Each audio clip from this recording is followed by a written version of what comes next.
Lionel Messi has officially crowned Lamine Yamal as the best player, the best football talent in football currently.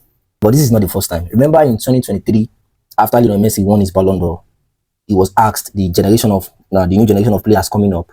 And Lamine Yamal was yet to even play 2024 Euros. This is what he said in 2023. He said, there's a generation of players that can compete in the coming years. There are the cases of Haaland, Mbappe, Vinicius. I don't know. There are many young players. Say Lamine, who is now very young and is already playing at Barcelona and being important, will play a prominent role and fight for it in the future too. So Baba they see, na him baff am now. So normally he go see him. Now recently he had this to say about Lamine Yamal. He said there's a new generation of football players who are very good and who have many years ahead of them. But if I have to choose one because of age, for what he has done so far and for the future he may have, is Lamine. There is no doubt for me, he's the best. Say endorsement from GOAT. He's the best. He not your baptizer, he announcer.